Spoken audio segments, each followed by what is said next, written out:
Okay, so this video is going to show you ways to transfer your image, and then I'm going to go over the gouges, how to use your gouges, and the bench hook, which is a little safety tool. So when we started this relief print, I told y'all you really don't want to get the pink rubber or this gray rubber. You want to get the linoleum. This linoleum comes in a golden color as well as the gray. I prefer the gray. To me, it feels like it's a little softer. And it's not mounted. On mounted linoleum, there'll be like a 1/2 inch, 3/4 inch piece of particle board, but you don't need that. Now, you notice also there's a difference in height. And that's going to be important when we're printing on the press, that all our linoleum, is the same height. Because then we don't have to change the pressure. So this one's higher. And the problem with this rubber is, now it cuts like butter. But this on the press, because of the pressure, will just spread and cause a lot of problems, and your printing will not be successful. But these are good if you're going to use a hand baron to transfer your inked plate to your paper. Okay, so you want to get the right material, and I prefer linoleum. Now, the next thing is, there's a lot of ways to transfer your image. You could theoretically,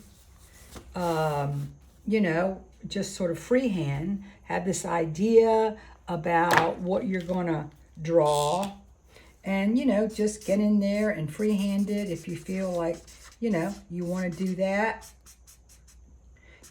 You know that whatever is white, you cut out. Whatever is black remains uncut. So, okay, you could do that.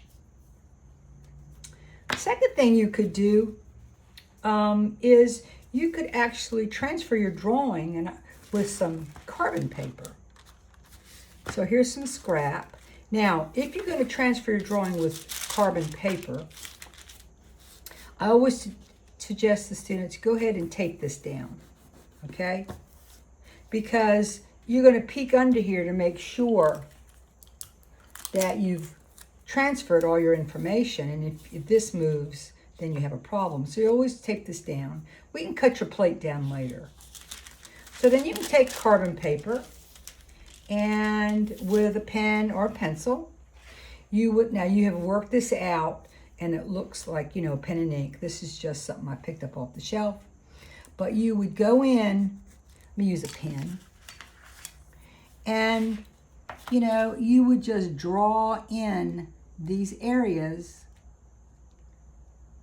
through this paper, this carbon paper, and I'm not going to just do a section, okay? And then you have all your little detail. You have all that and all that and all that, etc. And then you could just draw this and transfer it that way. So I could lift it up and say, oh yeah, I got that much, okay? But I've left this out. So that's another way you can transfer your drawing with carbon paper. Okay, now I'm going to show you the quickest way. And what I have here, this is actually the print that the young man did. That's his print. So if this is a drawing, this is his drawing, I take this to the copy machine, and then I copy this. Now this actually is critical, what I'm going to tell you, because here's a copy, okay? Since this is a laser printer, for this to be successful, you want a lot of that toner from the laser printer on there.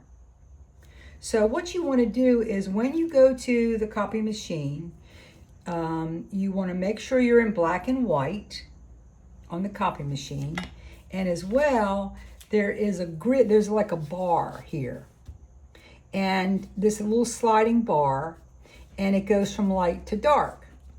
So you want to slide this bar over into this section, the dark section, okay? Now, if you do that, then this is going to be a lot darker, and it's going to throw more toner onto this copy. That's why you do that. And you want this to be black and white. You don't want any grays. So you want to have as much toner as possible. When you transfer this, you know that you're going to cut out anything that is white, okay? So I've done that, and I have from the copier this. Now, I like for students to leave a little bit of extra. Let me see, let's just do this, just a demo. So I've got this little extra here. And that way, again, I can peek under it, and if I've left some information out, well, I can go back and put more lacquer thinner, okay? So I can peek under it and then put some more. Now, to transfer this toner, I've written it here, lacquer thinner, not denatured alcohol, not paint thinner, lacquer thinner, because toner is lacquer based. So this is the solvent, okay, lacquer thinner. Now, the same thing, and I don't have much here, I hope I have enough evaporated. The same solvent that transfers this toner to your plate also takes it off. And a lot of times I'll just put a thin coat here. You can see I've been practicing with this. You do not want to pool, okay? You do not want to pool this. So, gosh, I hope I have enough. So, looks pretty good. So I'm going to saturate this. Yeah, I'm at the bottom here. If I don't have enough, well, that's okay. I'll just show you how this is done. Okay. So I saturate that. You don't want to pool it so that it's just, you know, running water, because the same thing that adheres it takes it off and you can lose detail. With a Baron, I then transfer this image to this plate. I didn't have much, but oh, I think we're okay. Okay. For this video, we're okay. Yeah. So I did this last night, and I used up a lot of my my lacquer thinner, and that's all I have here in my studio. So we're just going to go with this. You're going to get the idea. So then this transfers it. Now it's never going to be totally solid. It is going to be a little granule, and you can also use, if you don't have a Baron, you can use a metal spoon, because you need a lot of pressure. Also, I tell the students, look, when you're transferring this, if the paper starts to move on you, just get an extra piece of paper and do like this, and then you're not taking that off, okay? So this is not going to be as dark as it could, because actually I didn't have enough lacquer thinner, but that's okay. You can see how it's going to look. Now, let me get a small, let's see if this one, yeah. So it's going to look like this, but it's going to be darker over here, okay? And all of this would be a lot darker. So in the event that you even do have one that's a little not quite as crisp as you would like it, you can do it again. You just put lacquer thinner on here, take it off, and then redo it. Or if you can see enough of it, you could just take your Sharpie. This happens to be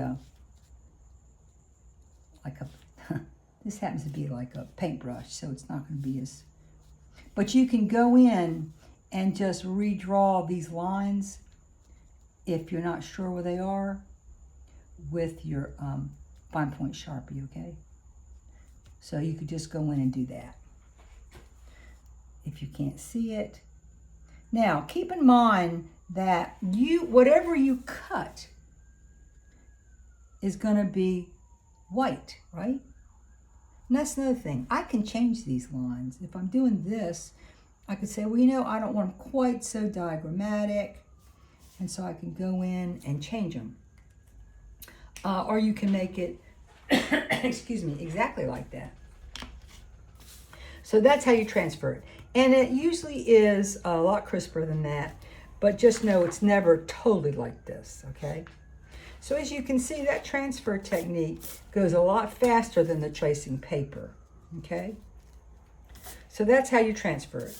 And again, if it doesn't work, all I have to do is put the lacquer thinner on, take this off, because I asked the students to get 2 copies in case one doesn't work, okay? So you do not use inkjet. You only use a laser printer, and you put it in black and white, and you put extra, make it dark, so you have as much on there as possible of the toner. Now, this is a bench hook. So this goes there against your table, and this goes here, okay? So you can cut. So these are in the studios for you to borrow. I made these for the class. And you'll see some that don't have holes. This masonite does. And I have little dowels that you can put in these holes. They're called dogs. And then if you want to, you know, put, there's 2, if there's a dowel there and there, you can put this at an angle like that. But usually, students just cut against this. Now, the safety practice here is, do not put your hand in front of these gouges, okay? Or you'll slip. Now, before I go demonstrate how to cut, how to use this, I want to talk about the tool itself, the gouges. Here's several types. You know, if you're even carving wood, this is more for wood, but it's a gouge. That gouge here. This is a Japanese gouge that I have that I like, and you can, it's very sharp, and I can sharpen that. It's very small U. So, and these can get very expensive because it's really good steel, and then you can sharpen them. But you're going to use these little speed ball. And so in your little kit, you're going to take the tips out, and you're going to store them back here, okay, while you're working. Now, you're going to have several kind of shapes, different shapes. You just use this.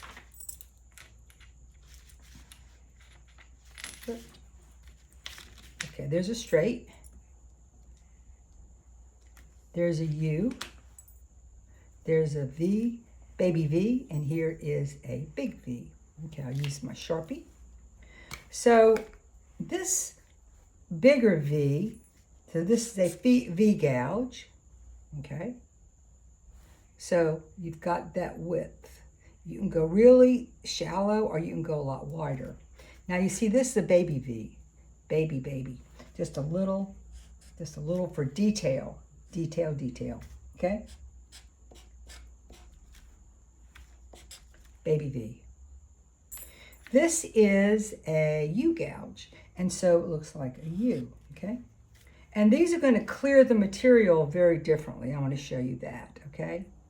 And then a lot of y'all will have this straight blade, which you will not use.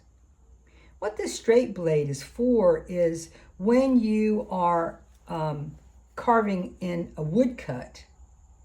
Like in a woodcut, the grain runs this way, and then when you cut, it'll splinter. So this is a stop cut. You go across the grain, and then you cut to it, and it doesn't splinter.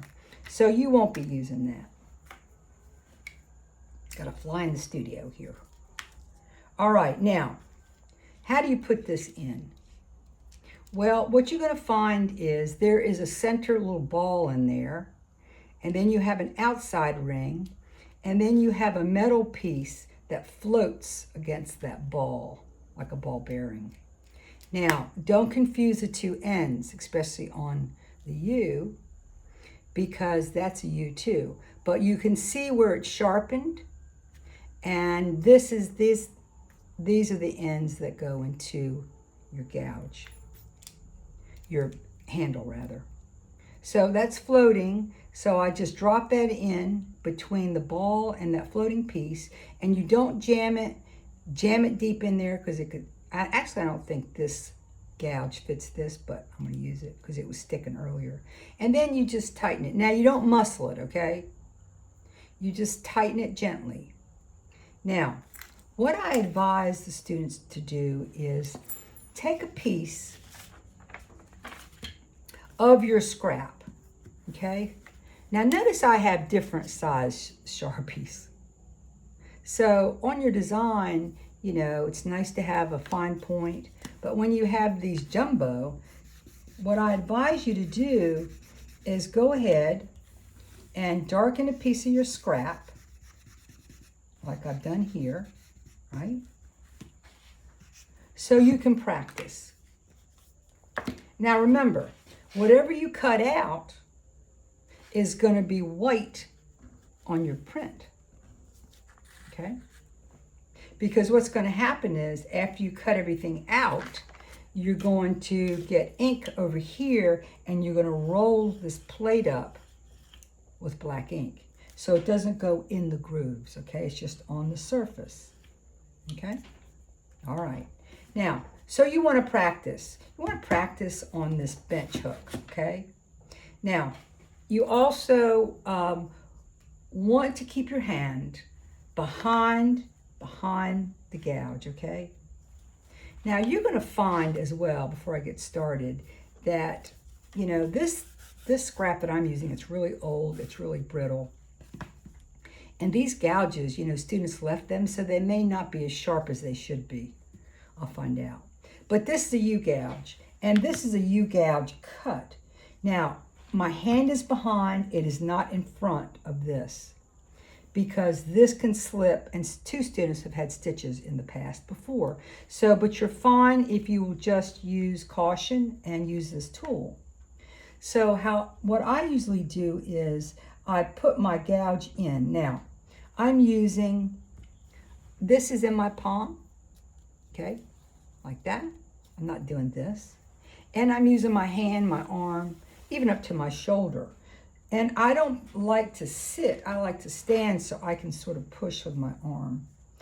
And so let me see how, so there you go. So this, you can see, this is the kind of marks it makes, sort of a little rounded, like little elongated egg shapes, right? That's that U-gouge. This is good for clearing large areas. Now listen, when you have large areas to clear, you don't want to clear it all. You want to leave some, and I'm going to use the big V. So this line, my hand's behind, this line is thicker, right? Then it's going to be thicker than the small. It can be that wide. Yeah, okay. The baby V is going to be like this. It can't be this wide. Well, how deep do you cut? And you want to control this. You know, maximum 1/8 of an inch. It actually should be a little less than 1/8 of an inch, no less than 1/16. So it's hard to see, but that's about a little less than 1/8 of an inch, these, okay? And the reason you want them at least that deep is because when you roll your ink, if it's too shallow, the ink, the roller can hit, or the roller can fall, the roller with the ink will get into your cut line, so it's got to be deep enough. Now, that is the bigger V. And now, that's a little stuck. Probably I pushed it down too far. Okay, now I'm going to use the baby V. So you want to practice this. If your linoleum is sort of old or stiff, you can actually take a hairdryer and just warm it up a little bit, you know, You can even warm it up, not in the microwave, in the oven. Just warm it. You're not cooking it, you know, just warming it. Now make it a little softer. So this is the baby V. And again, my hand's behind. I'm leaning forward. And I put my gouge in, and then I get my angle, and then I push. See how small that is? Nice. Now, there you go. So if I've got my design on here, whatever I cut, you can't add back, okay? So you don't want to overcut. And if you slip, well, you're going to get like a little slip mark. So you got to control this. But if I have a large white area, like this, let's say this is a large white area, you undercut. You leave some of that raised, okay? And that's what we call noise, which becomes a texture. And that's one of the qualities of this process is that you have noise. And I'm going to show you an example. So this artist that we've looked at her print before. So here she has this area that is solid white, but she left a little there, okay? When you have large white areas, don't cut the whole thing out, like here. So here she had, this is white, but look, she undercut. So she left these little pieces of linoleum raised. That's what we call noise. You undercut. Here, she undercuts. You see these little specks? So you just leave that, okay? Then when she proofs, you can always go back and clear this, okay? But you can't add. So this undercutting, when you leave this, if, say in her ideation, this was line, solid white, line, solid white. But when you do that, you have that noise, you know, you have more texture, you have a little bit of value. It's not solid white, which actually is pretty flat. So as you can see, she's created value here with that, pretty dark. Here, this is lighter. So you want to leave some things uncut, okay? And then go back in and proof and then clear more, because you can always clear. All right. So the last thing I want to show you is that during this process, you've cut a lot of it out, and you just want to see, you know, how it might look, because you're not going to have, well, your plate's going to look like this. You're going to have dark. Well, here you go. I didn't want to cut this.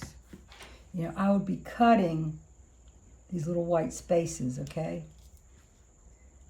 Yeah, so you have a guide, what you're cutting. Then, what you can do is, you can do a rubbing. And you can say, well, what does that look like? So you take a piece of paper and a pencil. And you can do like this, what we call rubbing. And you can see what that looks like, okay? Right there and right there. So if I look at this area right here where I left some, then this is,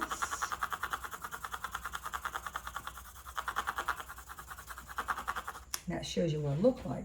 This will be white, and then you got these specks, okay? So you may want to do that at some point. You don't have to.